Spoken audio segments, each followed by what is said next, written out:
magaalada Boorame ee xarunta gobolka Awdal ayaa maanta waxa kulan warbaahineed ku qabtay salaadiinta dhaqanka ee gobolada galbeedka Soomaaliland kuwaasi oo ka hadlay falan amni darro maalmihii u dambeysay ka soo cusboonaanaya magaalada Boorame kadib markii Sultaan Abubakar Cilmi Wabar oo hore uga tirsanaa hoggaanka dhaqanka ee gobolka Awdal uu weerar ku soo qaaday saldhigga dhexe ee magaalada Boorame haddaba salaadiintan oo ka hadlay shaqooyinkaasi ka dhacay sheegayna in xaaladda gobolka Awdal ay tahay waqti xaadirkan mid nabadgelyo ayaa hadaladooda waxa ka mid ahaa sida tan saaka halkan shirkan jirayd ee aanu ku qabanay ujeedadiisu waxay tahay inaanu kaga hadalno nabadgelyada magaalada Boorame iyo guud ahaanba gobolka oo bariyahan dambe waxyaabo badan laga sheegayay kadib dhacdadii ka dhacday saldhigga dhexe ee Boorame falalkaas oo run ahaantii dadka shaki geliyey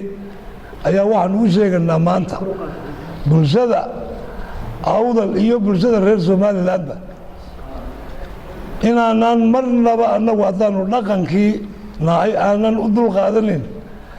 in falal ka soo horjeeda nabadgelyada laga fuliyo gobolka hadday hore u dhacdayna waanu ka soo horjeednaa wax dambe oo aanu ku ogolayna ma jirto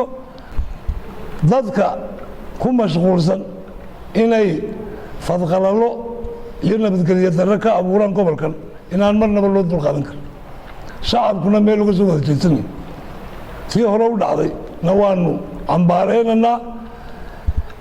cidda arrimaha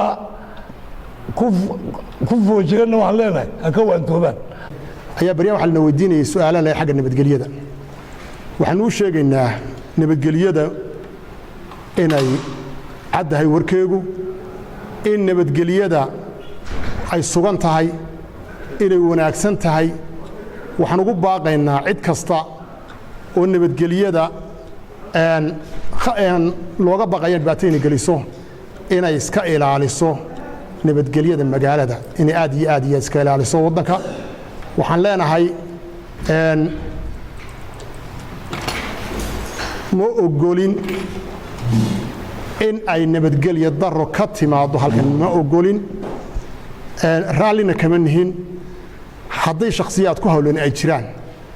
waxaan leenahay hawshaa iyadaa dib ha looga laabto inta badan waxa mar walba la isdhexalgeliyaa waxaan meel ka wada bilaabin runtii annagu haddaan nahay odayaasha muddo badan waxaanu ka hadli jirnay ama xukuumadihii iska dambeeyey aanu ka wada hadli jirnay saami qaybsi iyo awood qaybsi iyo hawlo caynkaas qaybsi ilaa imika way taagantahay runtii ilaa hadda waa taagan tahay ballanna way ka taallaa waxa weeye waxaan rajaynaynaa inay sida u dhammaato hawshaa iyadii hawl meel kale ku maqan maaha hawl cid kale wakiil ka ahayd maaha waxaa ka wakiilahaa duqaydayadaa aqoon-yahanka cid allaali intay ka hadli jirtay hawshaa gacanta ku haysayba ayaa oo kale arrintaa runtii uga ahayd cid maqan oo meel kale uga timiday oo hawshaa iyadaa qayb ka ahayd ma jirto nabadgelyo cidna looga daba fadhiisan maayo wadanka gobolka nabadgelyadiisa wadanka cidna looga daba fadhiisanaya ma jiro waana nabadgelyo cid laga baryayaana ma jirto alxamdulilah rabbilcaalamiin horumarka wadanka nabadgelyada cid laga baryaya looga daba fadhiisan ma jirto wadanku waa nabadgelyo horena wuu ahaa maantana wuu ahaa ciddii waxaa ka shakisan ama qalka qabtaa ha dhagaysta waa nabadgelyo haddaan nahay duqayda halkan maanta iskugu nimidnay waxaan ummadda u sheegaynaa inay siduu gobolka horeba u ahaan jiray Awdal iyo intii hal maasha intii horeba u ahaan jiray inay nabadgelyo tahay aanu ku buurinaynaa waxaad ka baqdaan iyo wax aad khoof oo ka jira inaanu jirin Xuseen Atiye Gafna Universal TV Boorame.